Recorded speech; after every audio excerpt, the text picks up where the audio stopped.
a la del año pasado. De hecho, una vez que ya la había grabado me di cuenta que se me había olvidado cambiar el año, pero bueno, espero que eso no sea problema. Y bueno, el año pasado también tuvimos mucho más tiempo porque hicimos dos clases, ¿te acordáis? Fueron dos días seguidos y cada clase fue como 2 horas. O sea, yo creo que los aburrí, los latí hasta ya no más poder.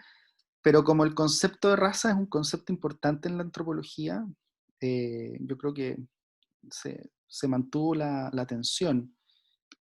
Eh, Igual un poco para retomar, voy a repetir un par de ideas solamente de la clase y de los textos, pero em, yo creo que quizás esta es una clase interesante, sobre todo para antropólogo físico, porque es una inquietud, nace una inquietud mía como antropólogo físico en el fondo. Yo tengo la misma formación que ustedes, o muy similar, en donde de entrada en primer año se menciona que el concepto raza no es válido y punto, y no, difícilmente se ahonda un poco. Después los que vamos para antropología física, quizás se hable que desde el punto de vista genético somos todos muy iguales y por lo tanto el concepto no es válido. Pero después en la práctica, al salir de la universidad, me encuentro que el concepto es súper usado, que más encima hay gente que se molesta si uno les dice que la raza no existe. Esa es la anécdota que yo siempre cuento, que yo la encuentro en el fondo que dice mucho eso de estar haciéndole como una presentación a un grupo de doctores, que eran becados de radiología, me acuerdo. O sea, ya se habían recibido de doctores, están haciendo su especialidad, y presentar esta noción de salida de África, divergencia y dispersión de las poblaciones humanas, no hay raza, y que en ese minuto de no hay raza, más o menos que muchos se paran y se ponen a discutir, pero ¿cómo es posible? Porque claro, la concepción de raza está muy arraigada en disciplinas como la medicina, donde se comparan morbilidades entre población, que al final, como yo les mostraba la presentación grabada en YouTube, muchas veces está correlacionada con factores sociohistóricos. Obviamente, una de las cosas que a veces uno comete el error es pensar que cuando discutimos sobre raza, estamos discutiendo esto, o sea, esa concepción del siglo XIX de razas tipológicas ya está superada. Yo creo que hoy día el problema, yo les ponía acá en el fondo varios tipos, concepciones, esencialismo, naturalismo, en el fondo como yo lo veía cuando recién empecé a explorar este tema, yo lo veía como un problema, una pelea entre uno y dos, una pelea entre los que creen que la raza existe y versus los que pensamos que la raza no existe o que el concepto es equivocado, por decirlo de otra manera.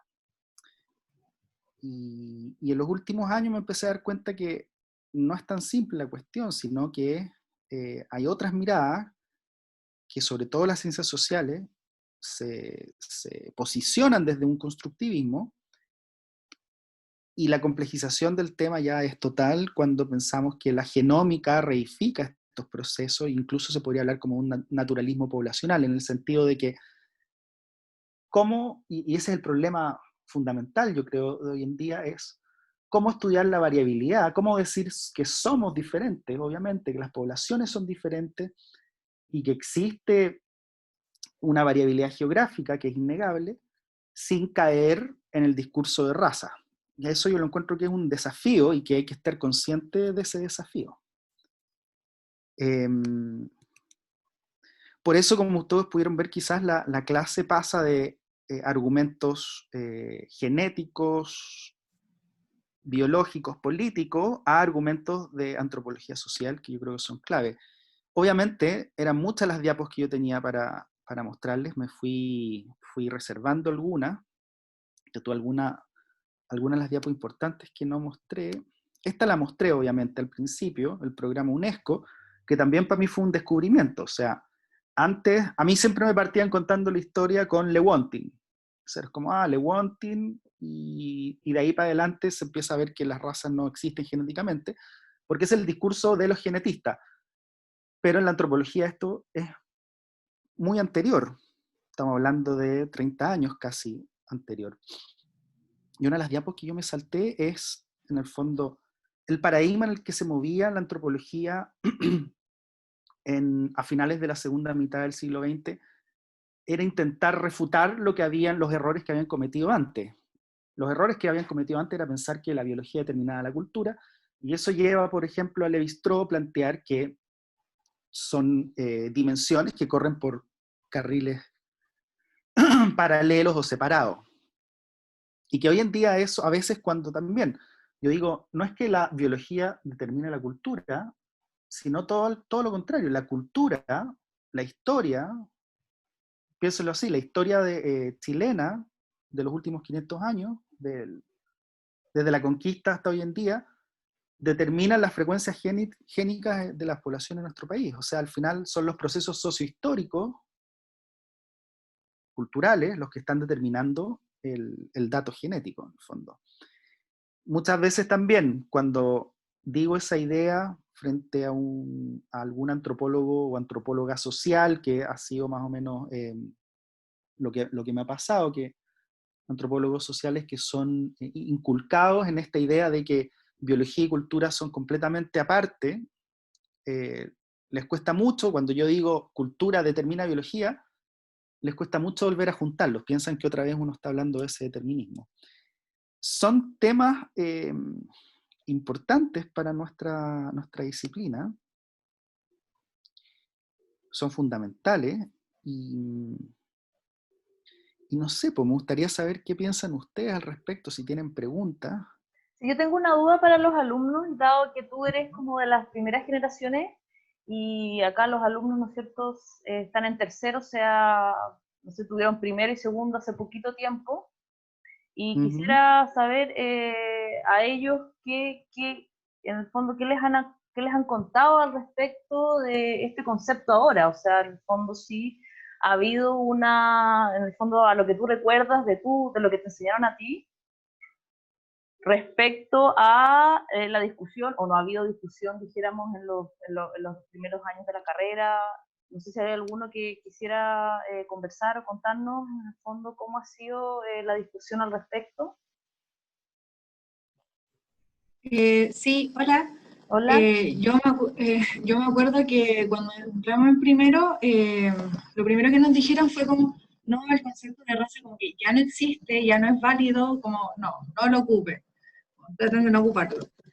Y claro, a medida que fuimos como avanzando en los semestres, nos decían como, no, que el concepto de raza, o sea, cómo se iba perdiendo el concepto de raza, como ya no se ocupaba.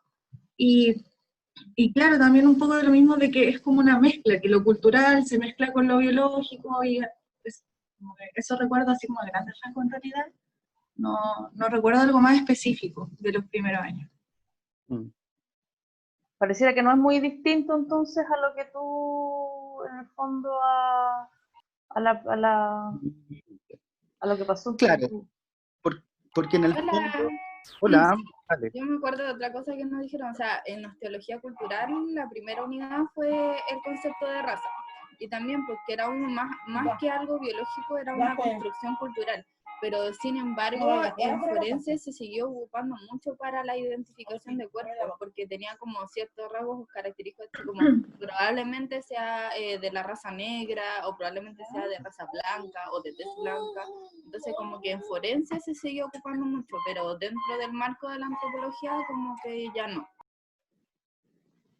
Claro. En disciplinas como la ciencia forense, pero al final en cualquier disciplina que busque categorizar, y aunque tú ocupes el concepto de población, de alguna manera estamos reemplazando raza por población. Entonces, ¿en qué medida realmente, qué es lo que se pierde de raza? Sería una de las preguntas. Porque a mí me decían lo mismo en los primeros años, ¿no? Se ocupa el concepto raza, la pregunta es, ¿y por qué? ¿Y qué consecuencias tiene? ¿Y por qué en otras disciplinas sí se ocupa? Por ejemplo, Yo creo dale. que Dale. dijeron que no, o sea, el hecho de no ocupar el concepto de raza era porque tenía como una connotación negativa y se asociaba como al tema de la discriminación y todo eso, y claramente trae un sesgo y todo eso. Entonces no, como que también me surge la duda de en qué momento se separan, por qué concepto se reemplaza, porque si al final solo es un reemplazo de conceptos, seguiría siendo lo mismo. Entonces no hay mucha diferenciación en eso. Exactamente. Es una pequeña, como decirlo, una pequeña trampita decir, no ocupemos raza, hablemos de población, y es un poco lo que pasa a veces, se habla de población desde el aspecto biológico, y se ocupa etnia desde el aspecto cultural. Ancestría igual ese concepto como... Y ahora con la genética ha aparecido el concepto de ancestría. Y yo creo que es completamente loable y aceptable sacar el concepto de raza, en la medida que es un concepto que está cargado históricamente, y por lo tanto está lleno de sesgo. La pregunta es, ¿realmente si uno ocupa en su lugar el de población como si fuera sinónimo, cambia la situación? Y eso es un poco lo que plantea, no me acuerdo ya si llegamos a esa diapositiva, lo que plantea Peter Wade. Fue hacia el final de la clase, hacia el final de la grabación. Claro, el Wade no está hablando específicamente de raza, está hablando de mestizaje, pero él lo ve como uno de los conceptos que están dentro de un campo semántico junto al de raza. Pero creo que la cita adecuada es esta, por ejemplo, cuando se habla de ancestría, que también mi pregunta era muy similar el concepto de raza con el de ancestría. ¿Por qué cuando yo digo ancestría genética, el público general o en otras disciplinas la gente entiende que estoy hablando de raza? Y lo que propone Peter Wade es que el dato genómico simplemente te está entregando una manera diferente de hablar de lo mismo, en el fondo. Que está ligado el concepto de raza al concepto de mestizo, al de nación, al de europeo, africano, al de colonialismo, y que todas estas son categorías resilientes. ¿Qué quiere decir? Que el concepto de raza es una categoría resiliente que no la puedes excluir simplemente. Hay un texto muy, muy interesante de unos biomédicos, de genetistas, antropólogos y biomédicos, enfocados netamente en el área de la antropología biológica y genética, que dice, el título es, deberíamos eliminar el concepto de raza, que es exactamente lo que yo pensaba hace 5 años. Simplemente dejemos de ocuparlo. ¿Por qué no dejamos de ocuparlo si eso es lo que nos enseñaron en antropología al comienzo de nuestras carreras? Y lo que plantea Peter Wade es, no es que uno no quiera dejar de ocuparlo, es que es un concepto resiliente, no lo puedes sacar sencillamente. No sé si eso se entiende en el fondo, no sé si ustedes le... Sí, yo me acuerdo, Felipe, en la clase pasada que tú, o sea, el año pasado hiciste un comentario que a mí me pareció muy interesante en el sentido de que más allá de que nosotros queramos o no dejar, por ejemplo, cuando tú haces una aplicación para, no sé, visa en Estados Unidos, en el papeleo, ¿me entiendes? Te piden autoidentificarte, entonces en el fondo es un concepto que está metido socialmente en el mundo. Exacto. No, o sea, no hablar, a mí me gustó también ¿cómo se llama el artículo que diste? Porque justamente dice, en el fondo, no hablar del tema no quiere decir que el tema no existe y no está y no desaparece, sino que lo único que hace es que te excluye, en el fondo, de la discusión, y se genera un vacío que en realidad al final puede terminar siendo peor, porque en el fondo los antropólogos que son los llamados a discutir este tema y justo darle la significancia, se restan en un tema que todo el mundo sigue, dijéramos, que está metido en otras, como tú dices, Claro, y acá también hay una variabilidad nacional. Wade lo dice, o sea, en Latinoamérica, ponte tú, el tema de raza está muy metido con, o el tema de genética y ancestría y raza están muy ligados a nación. Entonces, ponte tú, en la historia de los países latinoamericanos, el constructo de país, el constructo de nación, esto de la canción nacional, la bandera, está ligado a también esta idea de somos todos mestizos. Que yo me acuerdo cuando empiezan a salir los primeros estudios genómicos en Chile, es la frase que se repite cada rato. Y yo decía, mira qué interesante, todos los estudios genómicos están mostrando algo que no sabíamos, que todos somos mestizos, Y después me pongo a leer un poco de esta cuestión de la construcción de la identidad nacional y veo, no, pues si esto de que todos somos mestizos es más viejo que Chile mismo, en el fondo. Entonces una cuestión muy ligada ahí a Chile, Latinoamérica en general, esta idea de ancestría, no hay razas en el fondo porque somos todos mestizos, y aparecen estos textos que son ya casi anecdóticos, que a veces quizás ustedes les han preguntado, un tal Nicolás Palacios que habla de la raza chilena, y que o sea, realmente son cosas que bordean o están en los pseudocientíficos, pero que son generadores, perdón, de los procesos históricos. O sea, este gallo Nicolás Palacios, que uno lo puede interpretar netamente pseudocientífico, en realidad estaba hablando desde la perspectiva de la antropología física de la época. Haciendo ahora una comparación, el problema racial en Estados Unidos, ponte tú. El problema racial en Estados Unidos, a nosotros generalmente, como chilenos, nos cuesta realmente entenderlo, y no es algo que se vaya a acabar con el fin del uso de la palabra raza. Justo este año hubo una explosión, una más, de muchas. Siempre hay estas explosiones de descontento por segregación racial, donde generalmente el gatillante son fuerzas policiales abusando y terminando matando a una persona. Yo tenía recuerdo de uno del 91, que fue muy grande, en Los Ángeles, donde unos oficiales fueron grabados matando, en una época que nadie tenía cámaras como hoy día, unos oficiales fueron grabados matando a un joven que se llamaba Rodney King. Y pasó lo mismo que pasó hace unos meses, solo que lo que pasó hace unos meses fue amplificado por las redes. O sea, no, lo del 91 creo que fue concentrado en Los Ángeles, lo de ahora fue totalmente en todo el país, básicamente, y fue una cuestión increíble de ver. Ese es el problema racial en Estados Unidos. O sea, eso está arraigado y no lo vaya a sacar dejando de ocupar una palabra. Y muchos investigadores notan que en el fondo esto no solo está arraigado ya en la cultura y en la historia y en la estructura social de segregación socioeconómica estadounidense, sino que desde que tú naces, antes de nacer, cuando una mamá se va a hacer una ecografía en el hospital, tiene que contestar la pregunta de cuál es su raza autoidentificada, al llenar un pasaporte, qué sé yo, al ir al doctor otra vez. O sea, en los censos de Estados Unidos se pregunta la raza y ha ido evolucionando la manera en que se pregunta. Antes, no me acuerdo exactamente, pero hace unos años era, por ejemplo, hace 10 20, 30 años atrás, caucásico, americano, afroamericano, hispano, pero hoy en día se preguntan otras categorías, asiático, qué sé yo. También esa noción de que para los norteamericanos raza se asocia al problema afroamericano, etnia para el problema hispano. O sea, también hay una serie de paralelismos en lo que es la noción de la categorización poblacional. Y sobre el constructo, o sea, es verdad que la raza es un constructo socio-histórico, eso yo creo que estamos todos de acuerdo, pero ¿qué quiere decir eso también? Por ejemplo, para darles un ejemplo, hay una autora muy, muy, muy interesante, es Anne Morning. De muchas de las cosas que yo le estoy mencionando las leí del libro de ella, y ella dice algo que quizás a ustedes les ha pasado, a mí me ha pasado, y es que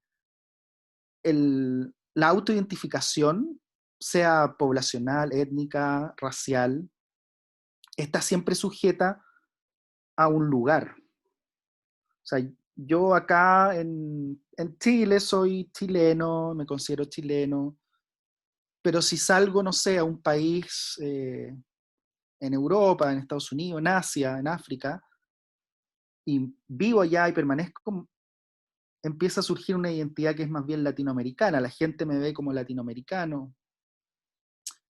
El ejemplo que da Anne Morning en su libro es que ella, como afroamericana en Estados Unidos, se identifica como afroamericano, la gente la identifica como afroamericana, pero se va a otro país en Centroamérica y la identifican como blanca. A ese nivel de dispar pueden ser las autoidentificaciones que se construyen en torno a los rasgos físicos. Pero estoy hablando mucho yo, a ver, no sé, hablen más ustedes, no sé qué les pareció los textos, la charla. Sí, igual quería hablar algo, o sea, así como se generan estas divisiones como de raza, entre comillas, como de blanco y negro, también siento que pasa un poco acá en Chile como con la comunidad indígena. Siento que igual existe como esa autoidentificación y esa de como diferenciación. Pero como que la gente que se autoidentifica como mapuche o, o no sé, con aymara, lo que sea, siento que igual es como una categorización de población dentro de Chile que igual es importante porque existen diferencias como sociales o culturales. No sé, la gente se trata diferente y no hay mucha variabilidad así como genética. Eso es una muy buena acotación y, claro, de nuevo, no recuerdo si alcancé creo que no alcancé a discutir esa parte, pero ahora yo creo que les podría un poco mostrar. O sea, siempre se habla de esto, de que hay una diversidad genética, este constructo del mestizaje chileno y qué sé yo, pero hasta hace poco tiempo no se había estudiado a nivel genómico, o sea, un mapeo genómico de varios marcadores de polimorfismos puntuales.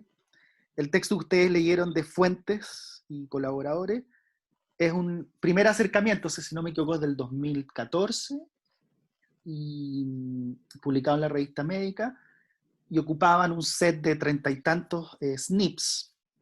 Ahora, en ese tiempo ya estaban dando el programa Chile Genómico y también hubo otras investigaciones, y esto es una de las primeras cosas que aparece, de una muestra pequeña, 313 chilenos o chilenas, distribuidos por todo el territorio nacional, pero con una densidad muy alta de SNPs. Esto fue justo antes del Chile Genómico. El Chile Genómico es una densidad más o menos parecida a SNP, pero tiene una muestra mucho más grande. O sea, estamos hablando de casi 700.000 marcadores distribuidos a lo largo de todo el genoma, de todos los cromosomas. ¿Y cómo se lee esto? Esto es el típico cuadro de ancestrías globales. Los programas que más conocidos que lo hacen son Admixture, Structure, y que en el fondo son programas que te dan ancestrías relativas en función de las frecuencias génicas de las poblaciones. Y son usados para, de alguna manera, descomponer estos componentes ancestrales. En el caso de estos 313 chilenos, o sea, tú tienes acá a la izquierda una persona con mucha ancestría de color amarillo, que representa el amarillo de ancestría europea, muy poca roja y casi nada verde. Roja es nativoamericana, verde es africana. Y en el otro extremo tienen que imaginarse que acá hay una barra, una persona con poca ancestría europea, de ser menos del 10%, una mayoría de ancestría nativoamericana en color rojo. Y entre medio toda la gama de variación. O sea, y este cuadro se ha visto que es bien consistente de estudio en estudio. O sea, aunque le pongáis 3.000 personas, sigue teniendo unos valores globales muy similares. Lo primero que uno ve, yo he visto dobles interpretaciones. Uno dice, claro, efectivamente hay mucha diversidad porque tiene gente con mucha ancestría europea y poca nativoamericana, y en el otro extremo lo contrario, mucha ancestría nativoamericana y poca europea. Y también he visto gente que me dice, no, pero si tú cortáis las colas, que las colas son los extremos, tú te quedáis en el fondo con un centro de personas que tienen ancestría muy, muy homogénea en el fondo, que varía del 40 al 50% de ancestría europea, nativoamericana, perdón, y de un 60 a un 50 de europea. Y esa también es una manera de verlo. Entonces, ahí viene la pregunta de cómo se distribuye esta ancestría, y ahí es donde otra vez entra el discurso, la idea de que la geografía y la historia determinan estas frecuencias génicas que permiten deducir ancestrías globales. Entonces, acá están, estos son los mismos datos, el mismo estudio de la diapo anterior, pero está en gráfico de torta en el fondo. Acá está la ancestría global para Chile, para todo el grupo de 313, esta muestra de 313 personas, el porcentaje global es 44 nativo americano, porcentaje global de ancestría europea 52 y 3% la global de ancestría verde o africana. Y ahora si uno lo descompone por zonas, norte, centro 1, centro 2, sur 1, sur 2, lo que ve es que las frecuencias van variando. Lo primero que uno nota, es lo más fácil ver, es que la ancestría de color verde, que es muy poca, cambia consistentemente, significativamente, de norte a sur, va descendiendo. O sea, tiene casi 4% en la zona norte, baja de 3, o sea, tiene 2,4, menos de 2 en centro 2, y así. También pasa con las otras ancestrías, que van cambiando. Sobre todo en lo que es la zona centro, la ancestría de color amarillo europea es más importante que en la zona sur o en la zona norte. Y todo esto se debe a procesos sociohistóricos, o sea, ¿por qué hay más ancestría afroamericana en el norte? Bueno, porque efectivamente el norte de Chile no era el norte de Chile hace 150 años, era el sur de Perú y parte de Bolivia, y a Perú llegó una gran cantidad de población africana. Uno podría decir que de alguna manera son los genes, los cromosomas, los que han ido migrando, o sea, flujo génico en toda la expresión del concepto. Un paréntesis que quiero decir acá, o sea, yo trato de explicar esta correlación entre geografía y componentes genómicos, pero en el momento en que lo hago, si ustedes se dan cuenta, el discurso inmediatamente es ancestría africana, ancestría europea, ancestría nativoamericana, y ese discurso justamente es el que de alguna manera reifica el concepto de raza, porque alguien que escucha y no entiende y no conoce la metodología que está detrás de todo esto, dice, pero usted entonces me está hablando de ancestría africana, o sea, existe la raza africana. Entonces ahí uno tiene que entrar a explicar, no, lo que pasa, y me pasa muchas veces, vuelvo a esta diapo en el fondo. Las poblaciones en África son más variables, hay un gradiente, solamente estos análisis de ancestría lo que están haciendo es una comparación a grandes rasgos de la ancestría, o la diapo de Obama en el fondo, o sea, tú puedes ver un fenotipo, pero ese fenotipo tiene una ancestría genómica que es muy heterogénea, y en fin, da para un sinnúmero de discusión. Ahora, respecto a Chile, lo que se empieza a ver es que existe una clara correlación entre ancestría y estratificación socioeconómica. Entonces, acá voy a tomar algunos de los datos del Chile genómico. Este es quizás una de las cosas más polémicas que ocurren en estos estudios, es que cuando empiezan a encontrar esta correlación entre variables genéticas y socioeconómicas, muchos se equivocan y empiezan a pensar en una causación entre lo genético y lo sociohistórico, como otra vez volviendo a esta idea de que lo genético determina lo cultural. Y es todo lo contrario. O sea, la estratificación socioeconómica que se ve acá, que por grupos de estratificación social, que entre paréntesis este ABC1, C2, son en realidad grupos que miden capacidad de consumo también. O sea, la estratificación social es mucho más compleja que grupos ABC1, C2, C3. Pero bueno, uno ve que el promedio de ancestría nativoamericana o amerindia, como dice acá, va subiendo significativamente a medida que uno va cambiando de estratificación, de grupo socioeconómico. Existe un paper más reciente del grupo Chile Genómico que grafica esto con un indicador que es diferente, que es este que está aquí, con el IDH. El IDH es un índice compuesto de estratificación socioeconómica que mide ingreso territorial, puede ser por país, generalmente se hace, pero acá están tomados datos de un informe del año 2000 que lo hace por comuna en Chile.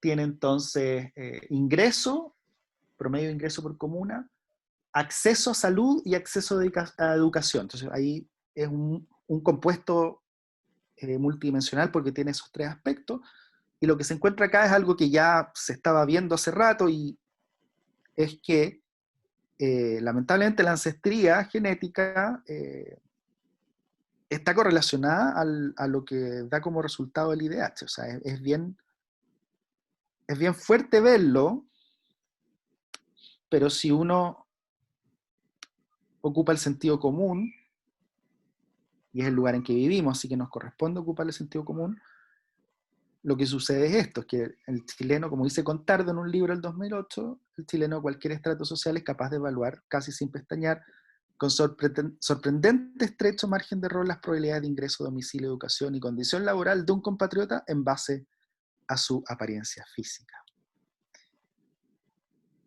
Y claro, esto ya va en la línea de lo que estaba comentando recién Constanza, en el fondo, de que esto de la ancestría te abre una nueva problemática, en el fondo, para ver viejos problemas de desigualdad social. Yo igual tenía una duda con eso, o sea, entendiendo que lo sociocultural moldea como lo biológico, ¿qué pasa en el caso de las migraciones? ¿Cómo se entiende eso donde la gente se ve como segregada como a un espacio sociocultural o socioeconómico, por decirlo de alguna forma, en base a su apariencia? O sea, como todos entendemos que o sea, ya las migraciones en este último tiempo han sido súper grandes acá en Chile, y también se entiende la desigualdad social como que hay entre los grupos como chilenos, por decirlo de alguna forma, y la gente como extranjera. Entonces, ¿qué pasa con eso? ¿Cómo se entiende donde lo biológico moldearía lo socioeconómico y cultural? Claro, a ver, no sé si entendí bien la pregunta, pero yo creo que el tema va un poco por uno de los presupuestos básicos de la genética de poblaciones es la panmixia. Es un supuesto teórico. Ese supuesto nunca se cumple.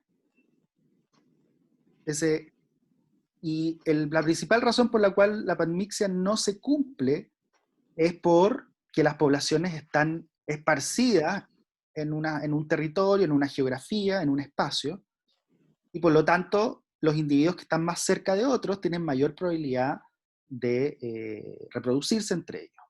Y ese es el motivo básico por el cual la panmixia es un supuesto teórico, pero nunca se cumple en la práctica, y todas las especies biológicas, desde plantas, aves, lo que me digan, está estructurado geográficamente. Y por supuesto los humanos. Lo que sucede en los humanos, y también en otros primates, es que otros factores aparte de la distribución espacial generan desequilibrios de reproducción o desigualdades de reproducción. Y en el caso chileno y de muchos otros lugares, o sea, en India hay un sistema de castas donde ciertas castas tienen prohibido casarse con otras castas. Lo que sucede en Chile es, algunos lo podrían llamar como sistema de casta, otros no, pero lo que sucede es que una persona de cierto grupo tiene mayores probabilidades de reproducirse y tener descendencia con personas de su mismo grupo, en el fondo. Y la movilidad social es bastante limitada al respecto. Y eso es lo que va generando esta estructura. Ahora, si ya nos ponemos mucho más históricos y decimos, bueno, pero ¿por qué existe esta gran estructuración de los componentes ancestrales en Chile? Bueno, es simplemente resultado directo de nuestra historia colonial, en el fondo. Llega un grupo europeo, se planta acá y empieza a tener su propia dinámica sociohistórica, sus propias reglas, y crea un sistema de castas. O sea, efectivamente había un sistema de castas en Chile durante toda la colonia. Ustedes lo conocen, lo han visto en el colegio. Y en gran parte ese sistema que da puntapié inicial a lo que es la población en este lugar del mundo, de alguna manera mantiene ciertas estructuras. Existe mucha investigación sociológica respecto a, por ejemplo, ¿qué tanto uno discrimina por color de piel? Y lo que se encuentra es que sí, se discrimina mucho por color de piel. Pero todavía queda mucho más por investigar al respecto. Color de piel, manera de hablar, historia, se discrimina para qué lado, para uno, para otro. Y así es como va generando una estructura genética. ¿Se entiende la idea o no? No sé si era por ahí la pregunta que hacía Constanza. Sí, entiendo la idea, pero no, está bien, sí, sí la entendí, sí. O sea, Está claro. yo no sé si quizá ustedes, o sea, ustedes son alumnos, estudiantes inteligentes y quizás ya saben de todo esto y les estoy repitiendo, o quizás no, quizás es algo relativamente nuevo. Obviamente estamos en un contexto especial, o sea, el año pasado tuvimos estallido social, eh, y una parte importante del estallido social se puede explicar por esta estructura socioeconómica, en el fondo, que tiene un impacto importante en cómo se estructura la genética en las poblaciones del país. Ahora, son temas también delicados que hay que saber comunicarlos. No son tan sencillos de comunicar muchas veces. No me quiero ir ya para el tema del estallido porque nos saldríamos de la genética, pero lo que nos dice la genética es básicamente usted tiene un país altamente estructurado, donde el sistema socioeconómico o los estratos socioeconómicos tienen un alto nivel de endogamia. También existe un término técnico para esto de que la gente tiende a reproducirse con gente similar a ellos, que se llama assortative mating. No sé cuál es, no me recuerdo ahora cuál es la traducción, no sé si la Michelle quizás lo tiene en la memoria. Pero el assortative mating en el fondo es el opuesto a la panmixia. Pero estresa mucho, enfatiza mucho el assortative mating, la idea de que la gente se está eligiendo casarse con personas que tienen alguna cualidad similares a ellos. Nivel de estudio, o qué sé yo. Igual estaba pensando en eso como algo que se dice como coloquialmente, como, a ver, es vergonzoso decirlo como el tema de cola de chancho, o sea, como ese dicho social donde la gente como a veces uno, entre comillas, se mezcla solo con gente a veces uno, y eso trae consigo como problemas o enfermedades o mutaciones, o eso, como que estaba pensando en eso igual. Como, sí, está bien, en Chile como nos reproducimos, entre comillas, con nosotros, como con gente parecida a nosotros, pero también ocurre dentro de estas como clases. Sí, pues, así es. ¿Qué dice el resto? Profe, Sí. igual eso deviene de la realeza, porque antes la realeza solamente se podía casar y tener hijos con miembros de la realeza. Entonces también tiene una connotación racial, una connotación de como de una estratificación alta socialmente. Entonces yo creo que deviene de eso, porque antes era normal que los miembros de la realeza se casaran entre primos o a veces incluso entre medios hermanos, porque era como para mantener la pureza de la raza, la sangre azul. Entonces yo también puede ser que venga un poco de eso. Claro, quizás si lo enfocamos de una manera más amplia, hasta cierto punto los grupos sociales mantienen esto lo deberían ver como antropología social, mantienen una estructura de parentesco. En el fondo, tienen ciertas reglas de con quién se casa cada individuo, pero también dentro de esas reglas de parentesco se mantiene un intercambio con otros grupos. Ustedes saben que la endogamia a largo plazo trae mayores probabilidades de que alelos recesivos se encuentren en estado homocigoto, o sea que una persona tenga alelos recesivos para enfermedades, por lo cual siempre se ha sabido que la endogamia a largo plazo no es algo que las poblaciones o los grupos deban mantener. Esto lo habla Lévi-Strauss en uno de sus textos de los 60 a los 70, en las estructuras elementales del parentesco, que si bien somos antropólogos físicos, somos antropólogos, así que todos deberíamos leer. Ya Lévi-Strauss en los 60 se está preguntando esto.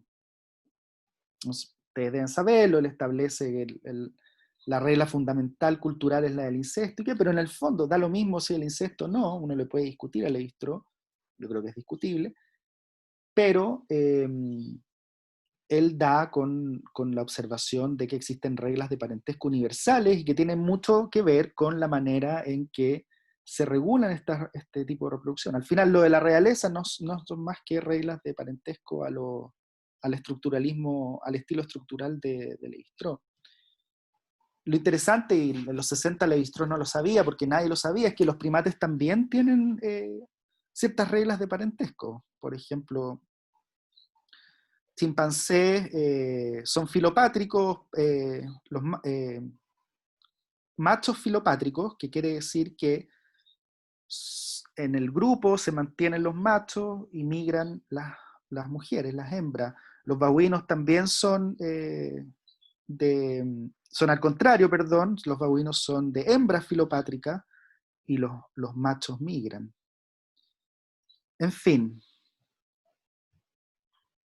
da para un mundo de discusión.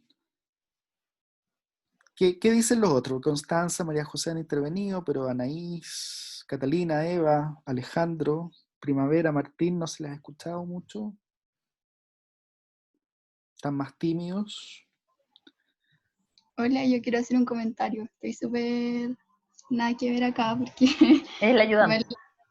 sí, Ah. esperaba que hablaran más, pero igual un comentario un poco desde mi experiencia con esto del concepto, que claro, ellos están en una generación que ya cambió la malla de la carrera, entonces es un poquitito diferente, pero al menos a mí lo que me han recalcado mucho es el tema de, bueno, que es casi pésimo usar raza, y que eso basado más que nada en que hay mayor variación intrapoblacional que interpoblacional, todo eso como que no existe, pero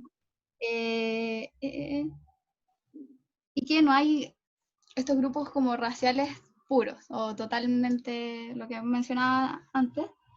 Pero a mí lo que me llama la atención y que he aprendido con este tiempo a usarlo harto es el tema de la clina, porque claramente si es que existen estas diferencias, no son totalmente distintas, sino que hay mucha variación, hay un gradiente. Entonces a mí me llama la atención eso, y más que nada, con lo que estaba comentando antes, es que efectivamente ya, claro, pueden existir diferencias en componentes genómicos ancestrales, pero, y me acuerdo de una clase en EAF con Bobe, que estaba invitado Felipe, el tema es qué se hace con eso, con esos componentes genómicos ancestrales, y cómo se construye socialmente estas diferencias. Entonces, a mí, con lo que he aprendido en este tiempo, lo que me llama la atención es eso, es como, ¿qué se hace con la información que está? Por ejemplo, no evaluarlo solo a la luz de los resultados puramente biológicos, o como mencionaba, por ejemplo, esto de medicina, que cómo, si es que existe prevalencia de ciertas enfermedades para un grupo en específico, pero no se puede leer los resultados solo. Es necesario tener este contexto más cultural o social. Entonces, nada, eso quería como recalcar, que efectivamente puede haber información que esté como biológicamente, pero que es necesario saber qué hacer con esa información, cómo tratar esa información. Entonces yo lo digo más que nada para darle una vuelta, y cómo uno lo toma también como antropólogas. Y bueno, esta clase fue hace mucho tiempo, es lo que me acordaba. Y también han ido cambiando las cosas hace 3 años, porque me acuerdo que también ahí había mencionado Felipe el tema esto de que la raza subyace. Entonces, uno por más que quiera distinguirlo y que te enseñen en toda la carrera que está mal, no lo uses, finalmente, bueno, no sabía eso, que uno se enfrentaba con la parte laboral a eso, pero finalmente no se puede obviar. El tema es cómo tratarlo, eso quería decir.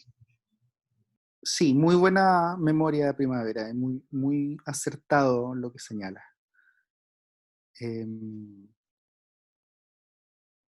la raza subyace. Lo más dramático de esto es, yo no estoy seguro de esto, pero lo más dramático es que algunos antropólogos dicen, no, si la antropología, sobre todo la antropología física, es una ciencia racializadora y nunca va a poder salir de esto.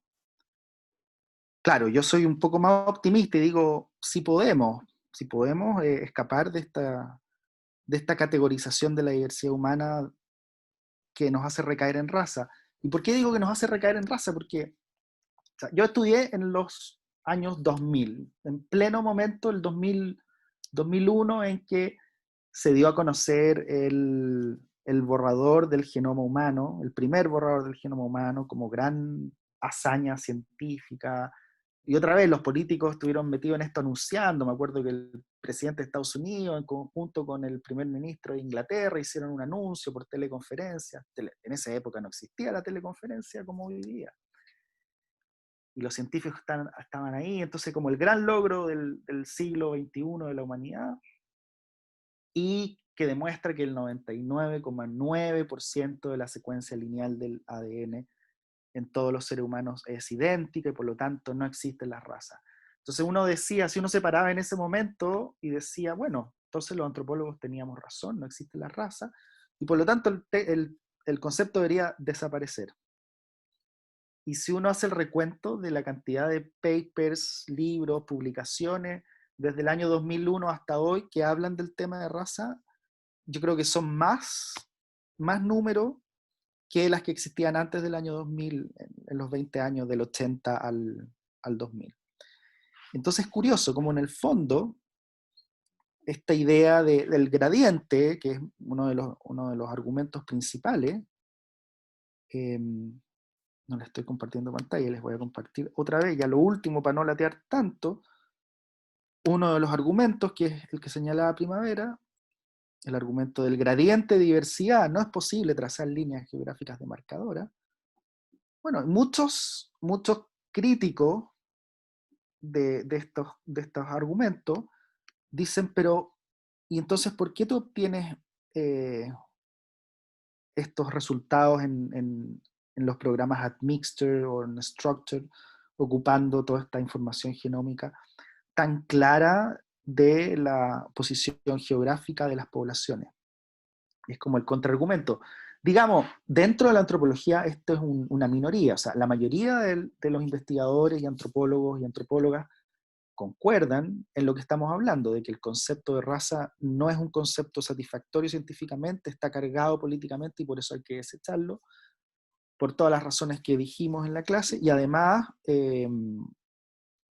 sumando a eso, que la geografía también tiene un factor para explicar, o sea, y esta es la explicación, la geografía, el aislamiento por distancia, el no cumplimiento de la panmixia teórica, generan esta estructura geográfica que se ve acá representada. Pero una minoría de los antropólogos incluso dicen, son disidentes en el fondo y te insisten, no, si esto es una muestra más de que raza o como lo llames, es algo que se observa en la variabilidad genética. ¿Quién más? ¿Quién más? Porque yo creo que ya nos va quedando poco tiempo, Michelle, ¿no? Estaba muteada, Michelle. Estás muteada, Michelle, no te escuchamos.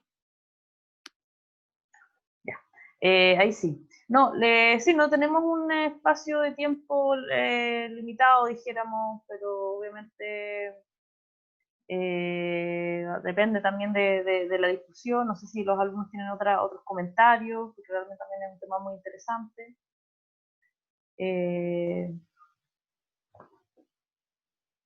Con respecto. Démosle unos minutos. Perdón, me muteé. Démosle unos minutos para ver si se inspiran con alguna pregunta o comentario. Y si no, vamos terminando. Sí, sí. Sí, es un tema súper complejo que da para harto, para muchos otros temas también. También estaba recordando que también tiene que ver con la autoidentificación y todo el tema, en el fondo no, es bien complejo, ¿no? De todas las cosas en el fondo, porque también socialmente es un tema, dijéramos. No sé si ustedes conocen el caso de la Rachel Dolezal, me imagino que de esta, ¿no es cierto?, mujer blanca que se hizo pasar, ¿no?, entre comillas, por afroamericana, y ella se tenía el pelo, y llegó un momento, fue todo muy polémico, y ella dice que la raza, ¿no es cierto?, es como, es una autoidentificación, entonces, en el fondo, una persona, ¿no es cierto?, de padres blancos podría autoidentificarse como raza negra. No sé si conocen el caso, usted, que fue muy polémico porque ella era activista afroamericana, y en algún momento, ¿no es cierto?, la descubren de que ella en realidad, sus padres son blancos, ¿no? Y muestran fotos, ¿no?, de ella rubia, de ojos azules, de niña, dijéramos. Quedó toda una situación, pero también es una cosa bien compleja y bien interesante en el fondo de la autoidentificación y qué es lo que significa en realidad. Ya no es es un concepto muy, muy amplio, ¿no? Y bueno, en Estados Unidos también tiene toda otra, que ya lo hemos conversado un poco, otra significancia. Hay muchos casos así, que son muy complejos, no solamente no de esta cosa como de que se engaña a la gente, a la persona. Quizá eso me recordaste, lo de la autoidentificación, tampoco lo mostré en el video de YouTube, quizás podría ir cerrando con eso. Son pocas Sí, diapositivas. yo tenía una Dale, duda de eso. Como, dale. ¿qué pasa con el tema de la apropiación cultural? Que al final, eso es como igual, hay gente que se autoidentifica como parte de un grupo, pero termina siendo como apropiación cultural porque prácticamente no pertenece a ese grupo. ¿Y qué pasa también como con lo de la gente como intersexual o transgénero, que biológicamente están como determinadas, entre comillas, a cierto grupo, pero que su identidad no está ahí, como no pertenece? Mira, yo creo que el tema de género es un tema que comparte muchos aspectos con el tema racial en esto, o étnico en esto de la autoidentificación. Yo no soy un experto en temas de género, pero sí les voy a hablar esto de la autoidentificación, que em, yo creo que va a dilucidar un poco. Espera, deja de compartir esta, es la otra. Es esta que está acá. Sí. ¿Todos ven ahí el Power o no? ¿El PowerPoint? Sí, se ve. Sí, sí se ve. En este problema de lo que decías tú, de la apropiación cultural, justamente, el 4 de diciembre del 2014 sale un artículo en el Cuerpo C del Mercurio diciendo que más de 12.000 personas sin ancestros indígenas directos han recibido la calidad de indígena. Yo no sé si esa es una información completamente verdadera, pero sí lo que llamaba la atención de esta nota es que entrevistaban a alguien de una ONG o qué sé yo, y caía en el típico error que se cae de pensar que el ADN es la panacea de todo, y sugería la posibilidad de implementar un registro de ADN indígena para que una persona pueda acreditarse como miembro de un pueblo originario. O sea, ese es el error clásico, y curiosamente acá que la genética y la genómica nos está diciendo que no podemos hacer esto, en el sentido común de las personas que no son especialistas, esto sí se puede hacer, justamente porque existe una estructura genética geográfica, o sea, y un aislamiento poblacional. O sea, obvio que hay un componente de ancestría que no está correlacionado directamente con la autoidentificación. Y ahí obviamente mucha gente salió a criticar, oye, si el tema racial asociado implícitamente a que existe un ADN indígena es una concepción muy antigua, lo que importa, y que dice por acá abajo, es la autodeterminación, claro. Y la autodeterminación no es solamente que yo llego y digo un día quiero ser indígena o quiero ser esto, quiero ser lo otro, sino que es un proceso. Ustedes pueden, si quieren adentrarse en el tema, pueden estudiar el proceso de etnogénesis de Diaguitas y Coya, o el proceso que están viviendo ahora el pueblo Chango, y también algunos grupos Selknam. Y son procesos muy interesantes, son decisiones, pero ellos como grupo buscan en su historia y realizan este proceso. Yo me acuerdo incluso una colega me dijo, oye, pero Felipe, esto es lo que hay que hacer, hagamos esta cuestión. Y le decía, pero estáis loca, esto no se puede hacer, porque esta es una regla muy antigua, que se llama One Blood Rule, como la regla de la una gota en Estados Unidos, de una gota de sangre. Te bastaba tener una gota de sangre indígena o afroamericana para ser considerado ese grupo. Pero lo que vemos, lo que nos muestra la genómica es que eso no se puede, que la línea demarcatoria, ¿dónde está? Tener el 80%, el 50%, no está ahí. Es una cuestión de tu historia personal, tu historia social, la que determina. Entonces ser indígena, por ejemplo, o ser cualquier otro grupo, no es equivalente a ser descendiente.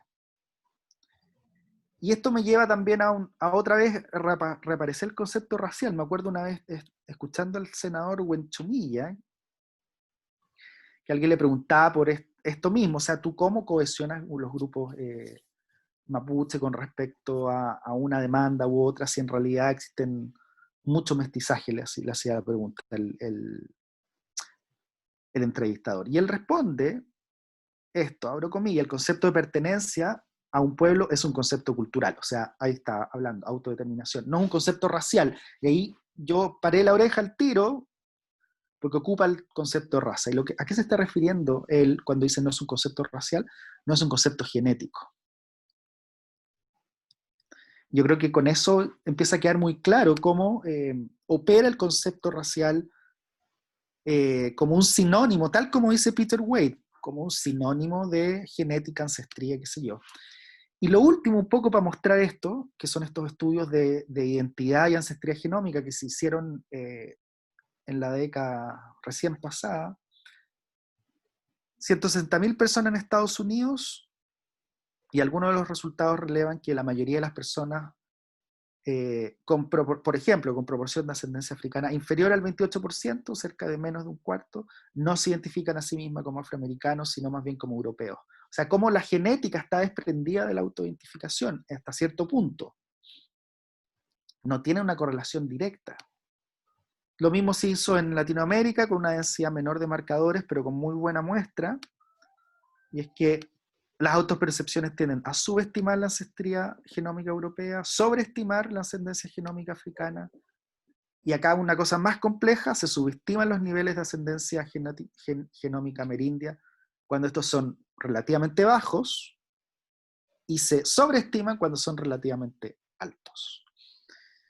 Eso un poco respondiendo al tema de la autoidentificación.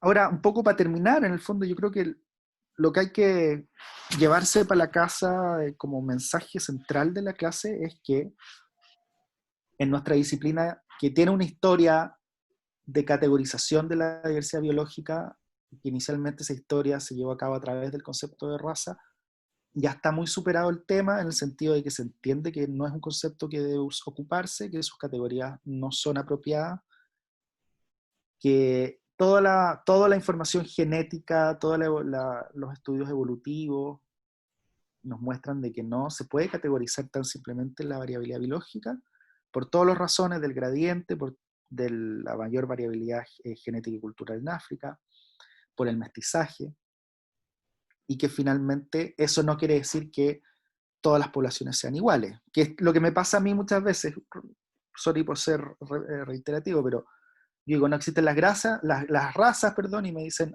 somos todos iguales. No, pues no es eso lo que estoy diciendo, no todas las poblaciones son iguales, porque el supuesto teórico de la panmixia no se cumple. Primero que nada porque existe estructura geográfica. Y de ahí se generan otras estructuras como sociocultural, estratificación socioeconómica, y que la historia sociocultural de los grupos humanos dejan un impacto, dejan una señal en en el genoma, en el fondo. El genoma puede servir, el genoma de las poblaciones puede servir para estudiar o corroborar la historia humana en muchos aspectos. Historia reciente o historia más alejada. Obviamente siempre con sus limitaciones. Eso Yo yo creo que... tenía otra duda. Dale de contar. ¿Qué rol juega la genética o los estudios genéticos en la repatriación como de restos? Eso depende a cada país. En Chile no juega ningún rol, porque la repatriación o la restitución de restos indígenas no se encuentra legislada en Chile. Existe solamente un reglamento de reentierro, que es muy vago, y nada habla sobre genética o genómica. Sin duda que se sentará precedente en los años que vienen, o sea, esto va a ir cambiando. Justo al mismo tiempo que ahora hacemos la clase, se está llevando a cabo un seminario de repatriación a través del Servicio Nacional del Patrimonio. Pero en Estados Unidos, por ejemplo, la genética sí ha jugado un rol en la devolución de restos. Y el famoso hombre de Kennewick, que no sé si ustedes lo han escuchado, que fue muy polémico porque eran unos restos que fueron encontrados que fueron encontrados fortuitamente, pero fueron estudiados por arqueólogos y eran muy antiguos. Y según el NACPRA, que es la ley de repatriación estadounidense, había que devolverlos, pero los científicos, algunos no querían que fuese devuelto por el valor científico que esto podía obtener.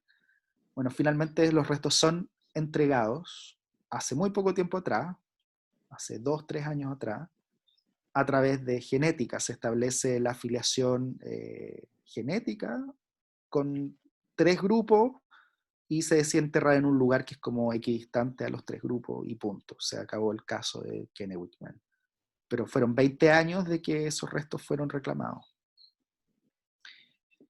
Así que es posible que se vaya sentando en algunos lugares una cierta jurisprudencia respecto al tema de si se puede o no establecer un vínculo de ascendencia, no me atrevería a decir filiación, pero por lo menos de ascendencia, entre grupos que reclamen. En Argentina, que la ley que existe hace ya muchos años, me parece, voy a preguntar si es que se ha ocupado o no la genética, pero me parece que no se ha ocupado, sino que se ocupan otras maneras de trazar la filiación histórica de los restos específicos. Una pregunta interesante la que hizo Constanza. ¿Alguien Gracias, más? profe. De nada.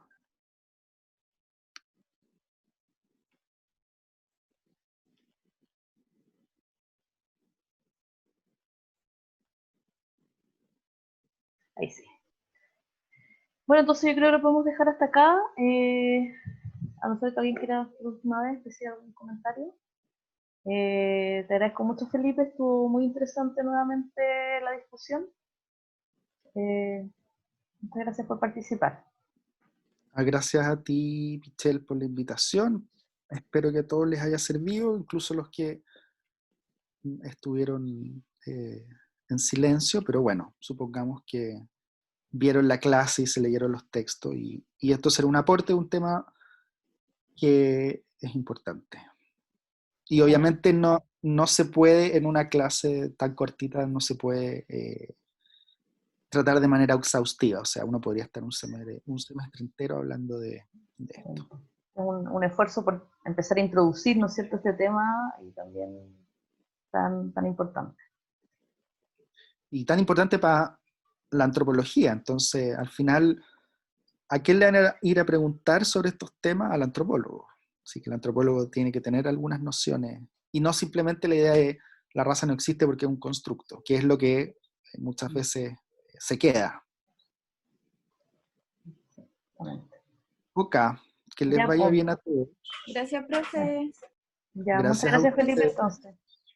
Cuídense. Sí, Suerte. cuídense y muchas gracias, Felipe.